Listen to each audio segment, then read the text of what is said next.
Good morning, everyone.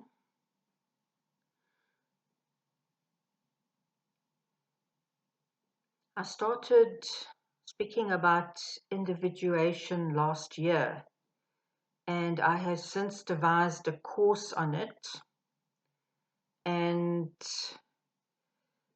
I want to go straight into the first topic, and that is self-awareness. Self-awareness is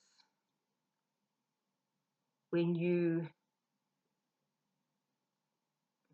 can see yourself, when you can actually gain some insight into yourself.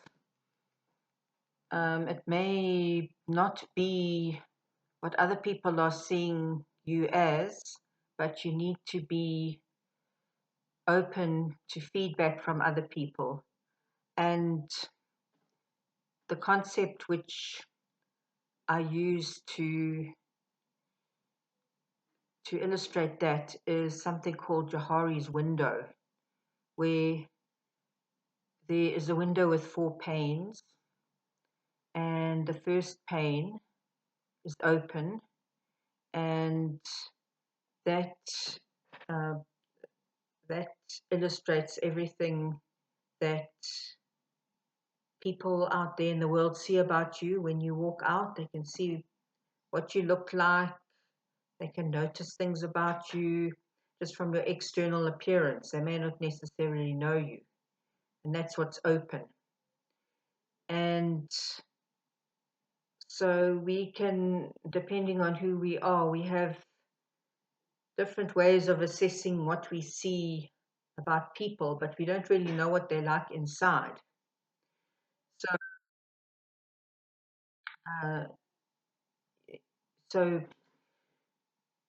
that means that we're only seeing a small fraction of the actual person. Now something's popping up on my screen. Okay, yes, okay. So we're only seeing a fraction of the whole person, and the rest of it would be in the other parts of the window, which are the one on, so that will be the top left-hand side will be the open pane. But then on the pane below that will be the bottom left-hand side, where you have the hidden area. And hidden area is something that you know, that is known to you, but is not known to others. So it is advisable to have something in the hidden area, because we don't all want to be telling everyone everything about ourselves. But on the other hand, we need to be discerning about what we hide and what we are telling people, and what to pull out of the hidden area, depending on who we're speaking to, and generally to be self-aware enough to be okay with showing parts of ourselves which are genuine rather than which are put on or fake, because people might be able to see things that we can't see about ourselves. And that's why we go to the next area, which is the blind area, which is the upper left hand, the upper right hand pane, which is that's the area which is blind, because we won't see that about ourselves, but other people will see it, and they may form all kinds of opinions about us. But things that are blind about us and that a lot of people see, we do well to take notice of. For example, if someone sees you as a person who is very abrupt, and you don't see yourself in that way, or as someone who sees you as a person who's actually quite nice and friendly, and you don't see yourself in that way, you like to get that kind of a feedback, because it's all part of uh, becoming more aware of yourself and how you're coming across to others. And I find that doing these videos, wow, that's the ultimate in self-awareness, because you really don't know what you look like until you see yourself on camera. And so I'm taking a chance in doing this this long form video rather than the shorts that I normally do, because I'm a bit more comfortable and those are actually more fun for me. So I'm keeping myself less hidden in this area, in this video. Okay, so you need to be open to feedback from others if you want to be self-aware, but you also need to be discerning again about which feedback to take seriously, which to work on, and which feedback to actually not take seriously. Maybe take it with a pinch of salt, or maybe take it, you know, as depending on where it's coming from, because you could get people who are super critical of you as well, and perhaps they want to bring you down, and you need to be aware of the different types of people that you come across. So that's also got to do with self-awareness and discernment. But if there is something that you need to change, it's a good idea to ask maybe the people that you can trust, that are closest to you, that know a bit more about you, and uh, or else people who you interact with in different spheres of life. Perhaps it's at your work, or perhaps it's at home, or it could be any different groups of people, because you may come across differently to them and they may see different things about you. Okay, so maybe wanting a glass of water here, but anyway.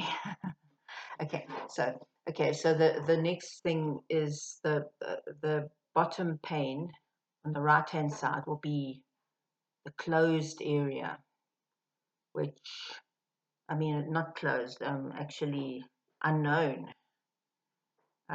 which is, it's totally closed shut, I suppose. Yes. It's unknown because it's not known to you, and it's probably not known to other people, but it's usually these things come up in your subconscious when you're ready. They only appear to you when you're ready to see them and work with them, because your shadow side will hide a lot of what you don't want it to know. But the way to later in the course I'm going to talk about integration, but once you know what those things are, which are in your unconscious, and they make themselves clear, like sometimes you'll have something in a dream which comes to you and you wonder why you dreamed that, and sometimes it's a recurring dream and it's your unconscious telling you that there's something that you'd better take notice of, you know, like someone, a close family member may be dying, you know, like what was the case with my mother. I saw her in a dream very thin and inebriated when she had cancer, and I knew that I had to see her very quickly, and my subconscious actually warned me of that, and I got to see my mother before she died because of that reason. I could cite other examples. You know, when I've realized a couple of times that someone's not a good person, but I like to think well of everyone. So in my conscious, I'm thinking, oh, you know, it's me. What's wrong with me? But yet something is warning me. There's something below that's warning me that that person is not a good person to associate with, and I must be very careful of them. And that's almost your intuition that lives there. And sometimes it hides away, and you won't accept it until you're ready to accept it. And sometimes you are so conditioned by society that you just can't accept the truths which your unconscious is telling you. So this is all about self-awareness. So all these areas come into play with self-awareness. So Johari's window. Okay, so the window panes. Johari's Window, where did it originate from? I first learned about Johari's Window when I was a lifeline counselor when I was 25. Now, it's a very long story about how I became a lifeline counselor. It was as a result of trauma, and I wanted to help myself, and so I went on these personal development courses. And Johari's Window was one of the first concepts which was presented there. And so I've known about Johari's Window for a very long time, and it's actually helped me through my life with looking at the 4 different pains. Now, where am I? Am I on that top pain? Am I open? How open am I with people? How open do I want to be with people? What do I need to grab from the hidden area? I could be sitting here with a flip chart and all that if I was training, but I'm hoping that you envision what I'm saying here. Yeah, so that is actually the basis of all personal development, is being self-aware, because there's no way that you can really get into personal development if you're not self-aware, and get into individuation. And even sometimes if you're self-aware, it gets blocked by other people's opinions and other people's manipulation. Sure, that's really happened a lot in my life. And so, but one day you will become aware, and you'll be able to tell the difference the more you look at those windows and examine exactly where you are. Okay, so I'm an INFJ, so I'm kind of an intuitive speaker, and I go in metaphors, and this makes sense to me. But to a lot of you, if you are not that type of person, it may sound a bit weird. So I really would want to give you a concrete picture of a window, and I have one in front of me here, but I don't want to turn my camera right now. Although perhaps maybe, yeah, okay, yeah, but you can imagine the 4 panes. It's not difficult to imagine 4 panes of a window, and just think of the first one as open. So now do this exercise. What um, would you put in your open window?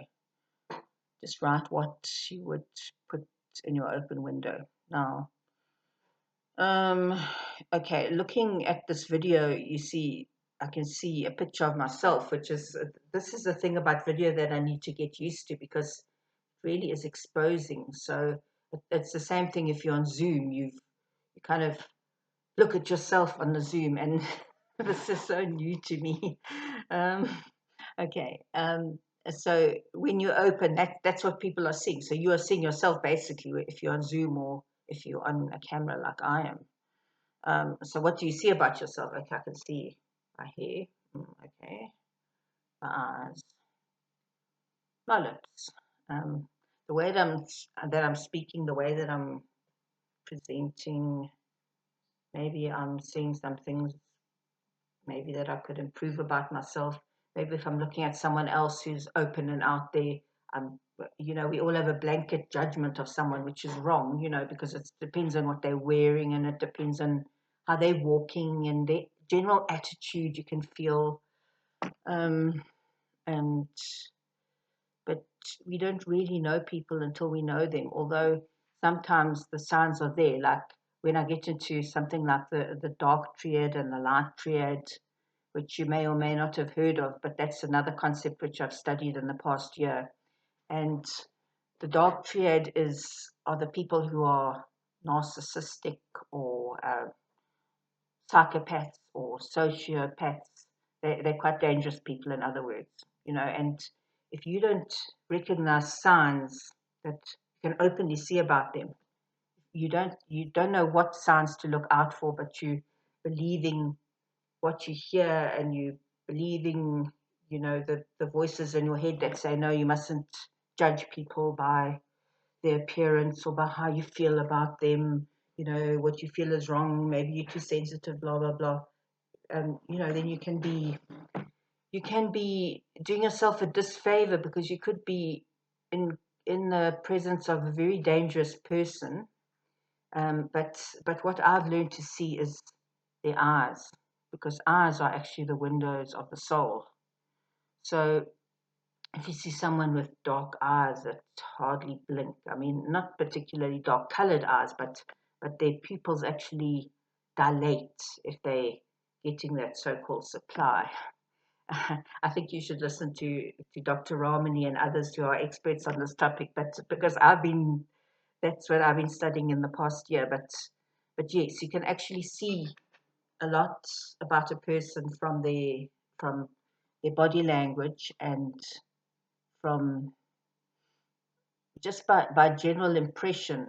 But maybe that's if you're an intuitive, you probably are more likely to do that, which is sometimes a pain because you have something as INFJs we have and other types like ENFJs particularly and ESFJs we have extroverted feeling where you can actually feel the vibe of a person a bit too strongly, which is not always such a great thing because you go into a room and you can actually feel a whole lot of energy, which which might frighten other people who don't want you to feel that energy, and you don't want to be like that, but you are like that. But so I think in that way, it's also difficult to have self-awareness if you are too much into feeling the vibes of other people because it blocks out your vibe, if you know what I mean. Okay. All right, so that's the open window. So that's what's wide open. So what is wide open for you? It might, like I said, it might be more wide open to some people than to others, depending on who's actually looking at you and feeling your vibe. Don't be afraid. um, okay, so what's hidden? Oh, it's all my past stuff and everything and all the, we don't like people. We like to show our best selves to people generally, and but when we realize that, you don't want to overshare with people, you want to share about as equally as they share with you, you know, because oversharing can get you into a lot of trouble as well. You just need the appropriate amount of sharing, but don't be so secretive that people see you as a sly person and know you're hiding something. And yeah, you need to think about what needs to be hidden and what you prefer to keep to yourself, because there are things that you deserve to be able to keep to yourself. Why should you tell everyone in the world about you? They don't really want to know anyway. And most people are nosy. They just want to maybe have that information so they can, particularly your vulnerabilities. Don't share your vulnerabilities with everybody. In fact, you need to be very selective about who you share them with. Um, yeah. So, but the more open you are, that means you're getting the stuff that you're hiding about yourself. You're sharing it with the appropriate people. The better, the deeper the friendships that you can make. And some people don't want deep friendships, but people like us like to have deep friendships because we like to feel understood in this world. We don't like to be just surface level.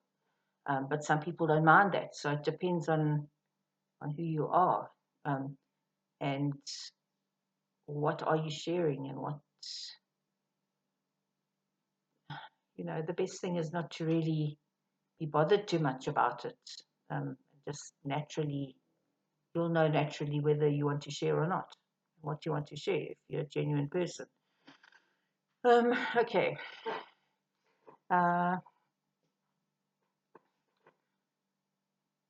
Then I'm going back into the upper right-hand quadrant again and expanding upon that. And that's when I will ask a couple of people, this is now being vulnerable and risky because people won't always give you the best feedback, or maybe they will, but in that case, you're learning nothing if they're too scared to tell you what they think of you, because you have to be open to assessing feedback. But if more than one person says something about you and more than one person from different groups of people from different walks of life, different age groups. They say that about you. Maybe it's something that you ought to examine.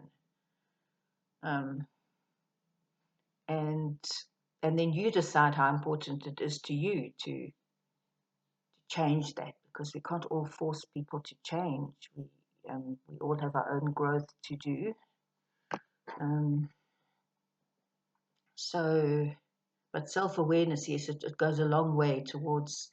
There's people with those personality disorders. The problem is that they have the personality disorders because they won't create the self-awareness, and they won't get feedback. They believe they're perfect, and they just are blind to their failures and their weaknesses, which we all have because we're human. So the more open you are to hearing feedback, it takes sometimes putting your ego in your pocket, forgoing your tendency to want to present your best self, or present yourself in the best light. And it definitely takes some humility to be able to work on what is revealed in your blind spot. And also it takes some, if you are a person who's too humble or too self-effacing, you need to maybe accept if people are saying good things about you. You need to accept if they're saying things that you don't believe about yourself. Just believe in yourself a bit more. It helps you to gain that self-acceptance. Either way. Okay, so the unknown. Okay, that's, I think, me being 62 years old, it's easy for me to say, oh, I've learned a lot about the unknown. But sometimes it does take a long time. It takes a lifetime to really know, depending on who you are and what circumstances you're under. So if you're a younger person, don't expect to know everything and be everything immediately. Life is a process, and you need to, I always say you need to. Okay, so you must, or you must, or you should, or whatever, however you look at it.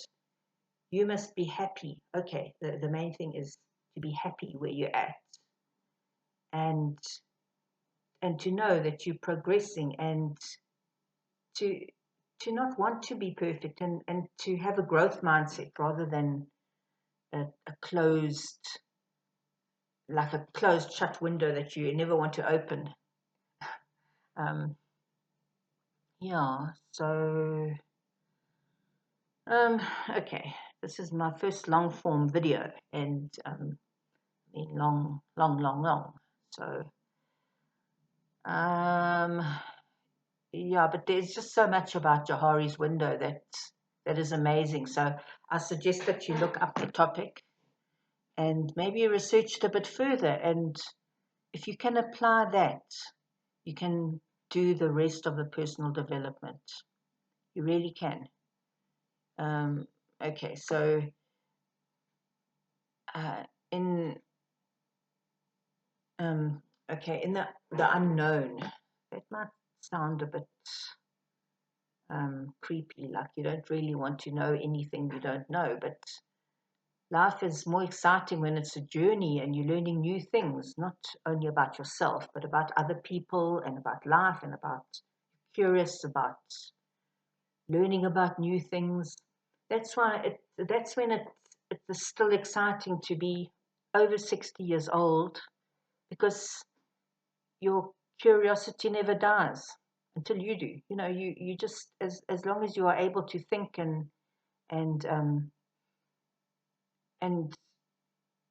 want to learn new things and appreciate things, and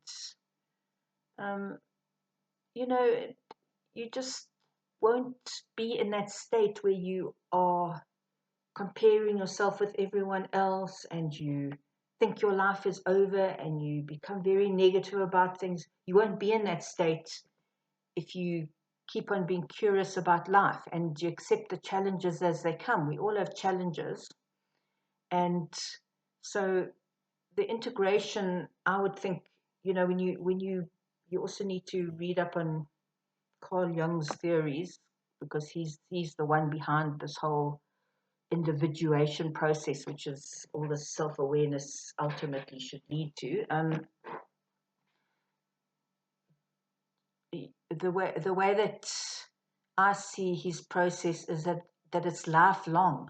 You never ever arrive anywhere. You never ever know everything. I don't know very much in the 6 decades I've been around. So you might know a lot about one thing or a couple of things, but there's always more to find out. And that's what makes this world so interesting and exciting. And particularly when you studying people, ironically, I don't like to be around too many people because my energy is sapped by crowds, but I just love learning about the human psyche, um, and if you're the same, it needn't only be the project about you. It helps you to relate to others, and it definitely helps in relationships and knowing what a person is about. And that is very important in today's world with all those dark triad types. So, and you might be a member of the light triad on the other hand, in which case you need to know what people can take advantage of if you're too empathic and too naive, which is not it's not bad to be to have empathy, but you need to be careful that it doesn't leak out everywhere and that people don't take advantage of you because you're that type of a person. So if you're a light triad person, also study up on that and just be street smart. That's all. You don't have to give up your beautiful personality, but don't throw your pearls before swine, as the Bible says. Yeah, just preserve your energy, conserve your energy, and look at that window holistically. That is dynamic. It's not just a closed window. So, and of course, you'll be different versions of yourself at different times of your life. And that's what you want to be. You don't want to be a static person that's just always the same, just dead eyes, dead. Might as well be dead then. But if you're evolving or growing, then you're like a living being, like a beautiful plant, like a beautiful tree, flower out there in nature, because you are part of nature. You're supposed to be anyway. Okay, I think that I've said enough. This is very off the cuff, but I'm really trying to get into the course which I've written up because I'm a writer. So I'm putting this on my channel, and I'll chat to you soon again. Thanks for listening. Bye-bye.